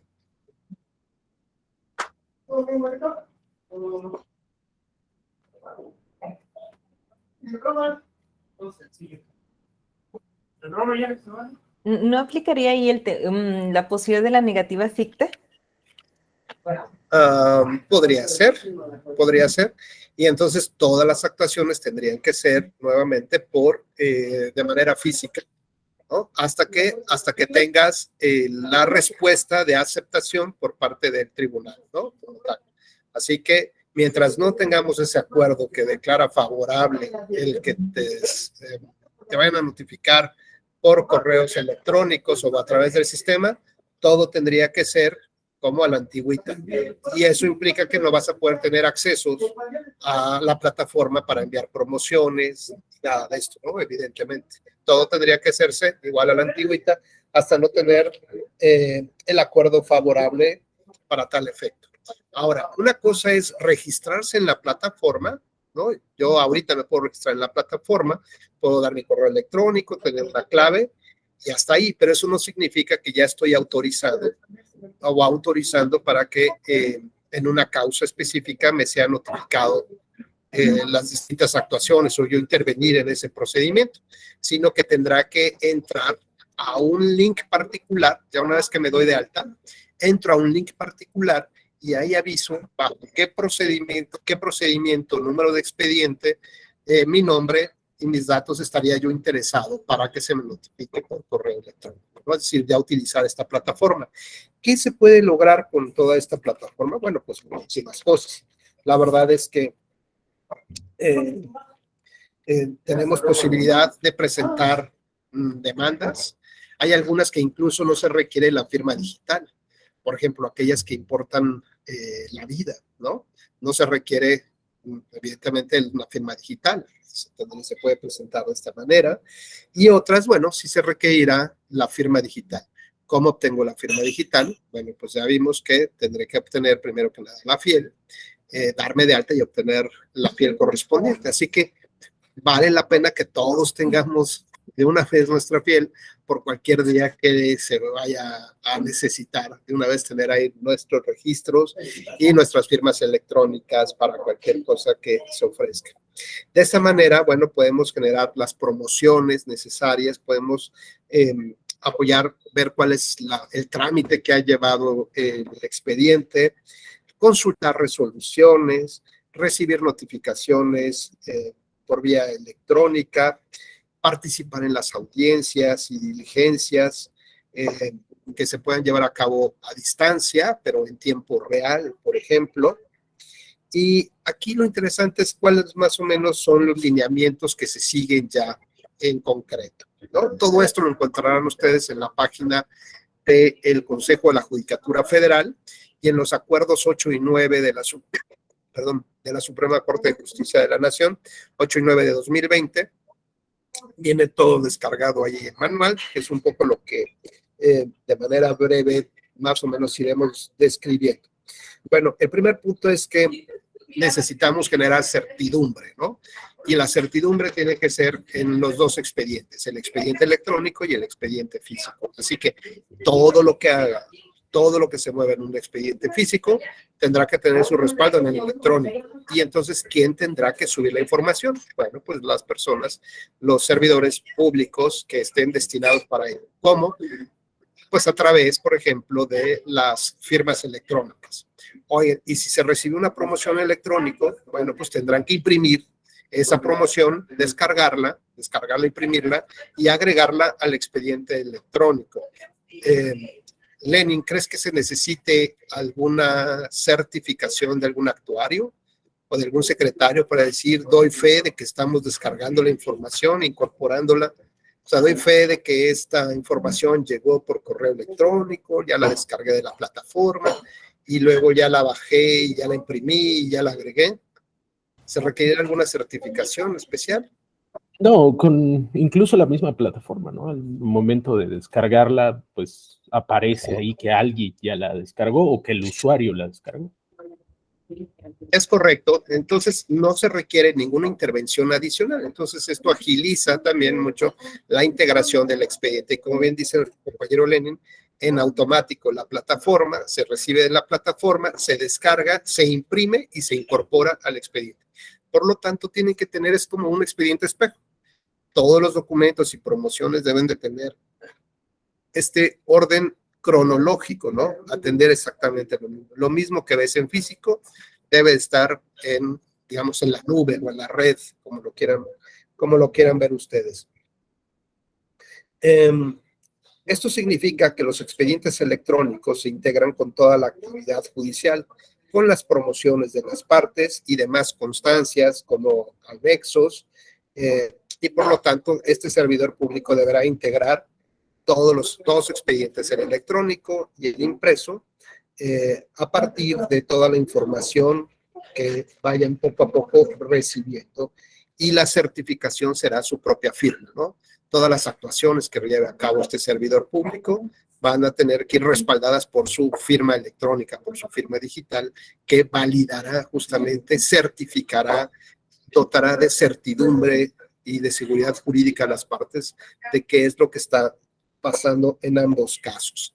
Y preguntaría a Israel, ¿qué pasa, por ejemplo, si yo quiero abrir una notificación de un acuerdo determinado, pero es ilegible, por ejemplo, o tiene defectos?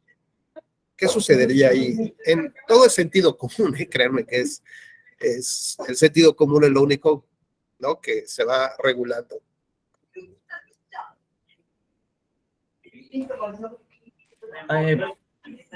Pues se me ocurre que eventualmente tendríamos que hacer alguna promoción informando sobre esta irregularidad, de que es ilegible el acuerdo que me enviaron, que no puedo saber su contenido. Oye, Israel, y vamos a pensar que hay un link, ¿no?, juntito. ¿Pudiste ver el expediente o el acuerdo y le pones sí o no? O habrá uno que diga reportar una falla técnica, ¿no? ¿Qué pasa si la reportas al tercer día? Este criterio de que en términos generales tienes 2 días para darte cuenta ¿no?, para abrir y etcétera, pero hasta el tercer día señalas que no se puede ver o no se puede descargar o no sé, hay algún problema para poder leer la información. Pues, por ejemplo, en este caso, correría o aplicaría la regla de las notificaciones, ¿no? Si yo lo abría el tercer día, habría que ver si tengo también algún término para poder hacer valer algún derecho en ese sentido.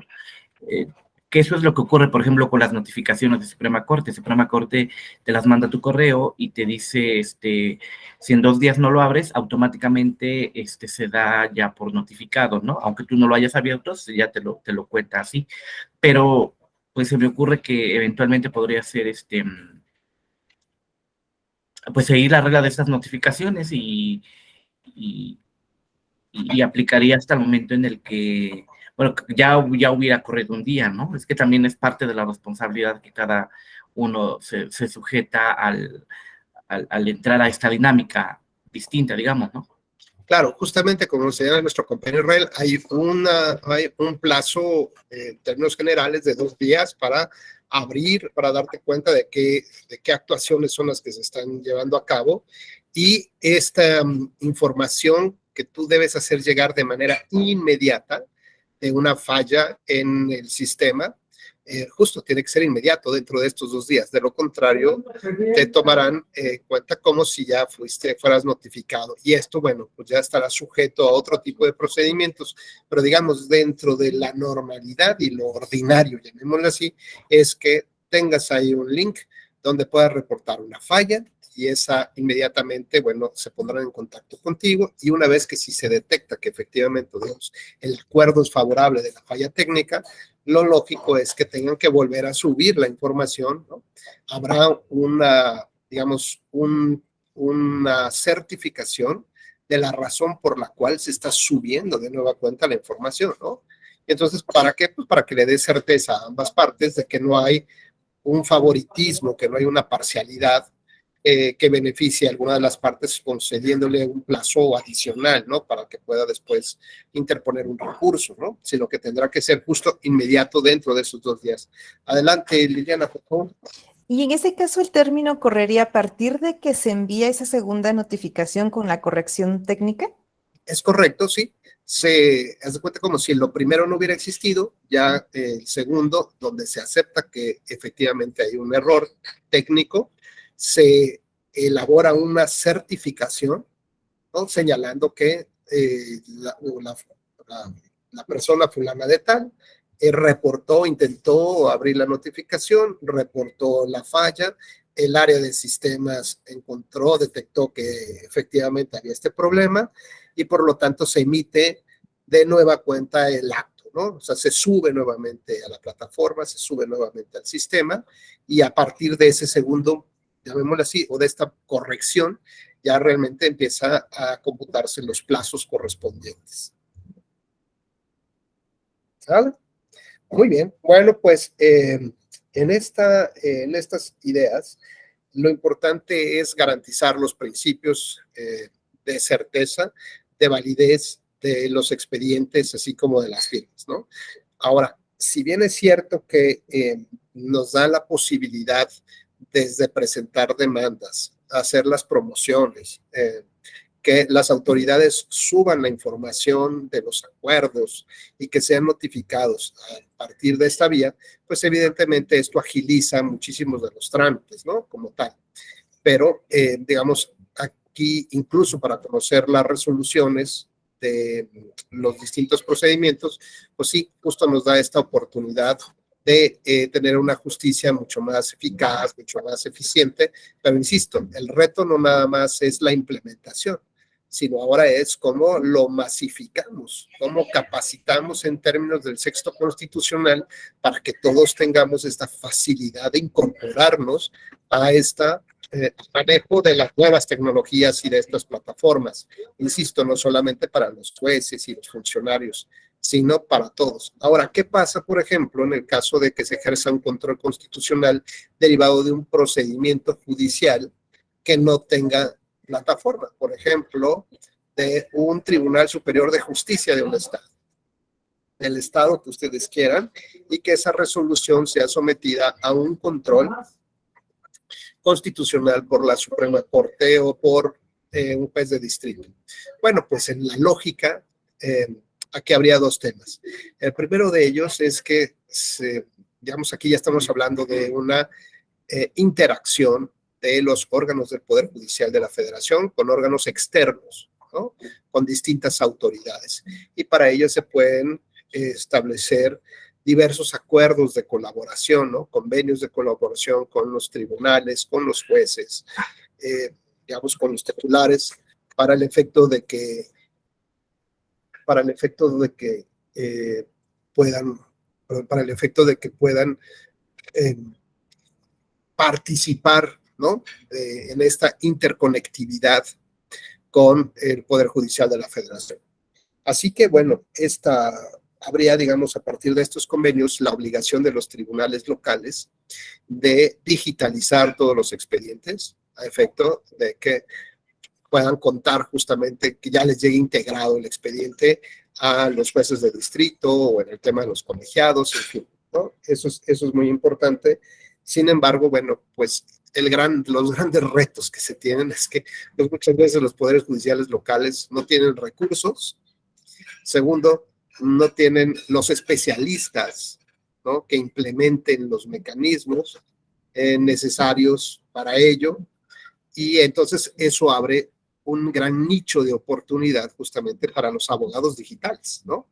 Para aquellos que tengan esta curiosidad de adentrarse también a las tecnologías de la información, bueno, pues son campos totalmente novedosos que en términos del texto constitucional van a requerir un gran desarrollo, porque estas tecnologías, ¿no? Como los celulares, en un par de años van a ser obsoletas, ¿no? Y se requerirá justamente eficientar los procesos, los procedimientos, para que todos podamos tener un acceso universal justamente al tema de la justicia. Insisto, no solamente tiene que ver con temas sustantivos de las nuevas tecnologías, como cómo juzgar un caso relacionado con Internet, con las redes sociales, o por ejemplo con decisiones morales, como por ejemplo con Tesla, que ahora tiene vehículos que se manejan sin conductor.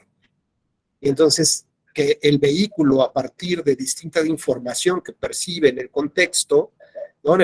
De donde se está moviendo el vehículo, y a partir, digamos, de la información que tiene la computadora central o como si la inteligencia artificial, ¿no? Toma decisiones. Y toma decisiones como puede ser que en caso de que se rompan los frenos, pues a lo mejor deba tomar el camino A o B, y el camino A implicaría atropellar a un bebé y a una mujer que lleva en su carriola a su bebé, y en el camino B, probablemente, o la ruta B, o seguir de frente, pues implicaría atropellar a 5 o 10 personas que están cruzando la calle, ¿no? Todos estos elementos de inteligencia artificial, tarde que temprano, tendrán que formar parte también del desarrollo normativo, del debate social, ¿no? De establecer esta dogmática jurídica de largo plazo para tratar de entender desde nuestro punto cero las cosas que van a venir muchísimo más adelante.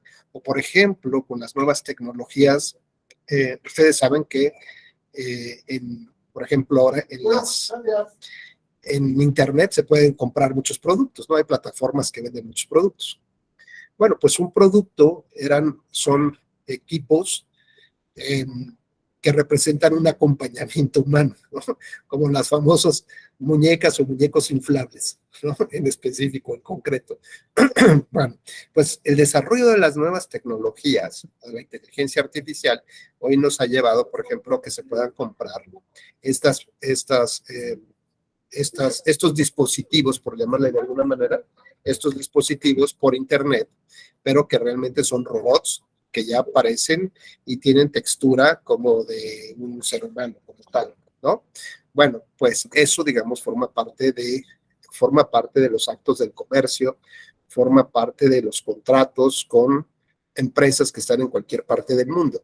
Y hoy, por ejemplo, se discute, o sea, que eso es permisible, ¿no? O sea, y todo el mundo lo puede entender, que alguien tiene la libertad y el derecho de comprar un aditamento para tener este tipo de compañías. Bueno, pero ahora, por ejemplo, se discute si los nuevos modelos pueden incluir a bebés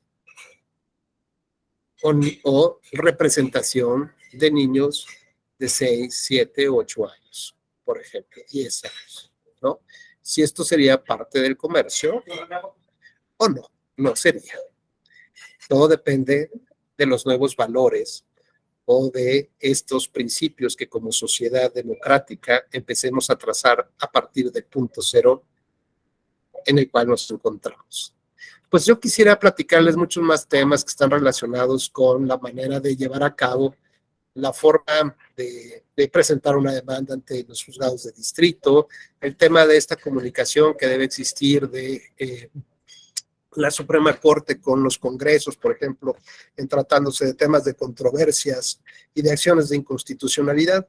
Y la verdad es que yo los invitaría primero que nada a que exploren estos acuerdos que les comento, el 8 de enero de 2020, de la Suprema Corte. En su página de internet también están algunos videos, en YouTube hay unos videos de cómo accesar. Vale la pena que ya vayan trabajando sobre su tema de su firma, de la FIEL, de su firma digital, pues por cualquier cosa que se ofrezca más adelante. Y finalmente, lo que les recomendaría, pues y lo que buscamos es generar este debate y esta reflexión profunda para ver hacia dónde debemos dirigir estas tecnologías y que intenten ayudarnos a resolver o a lo mejor a complicarnos todavía más el papel de nuestra sociedad a partir de lo que les llamo el punto cero de nuestro camino. Pues hasta aquí dejaría mi intervención. Ojalá esta charla haya sido de su agrado. De verdad que les agradezco profundamente su atención y su participación. Y estoy seguro que nos volveremos a ver a la vuelta de la esquina. Pues si no hubiera ni algún comentario, alguna intervención, pues les deseo que tengan una feliz tarde y nos vemos muy pronto. Muchas gracias. Saludos. Buenas tardes. Gracias, maestro. Gracias, Israel. Muy Excelente gentil. Nos tarde, vemos. profesor. Luis. Hasta luego, hasta luego. Igualmente, gracias a ustedes. Entonces, ¿no lo vamos a ver el día de mañana? Sí, sí.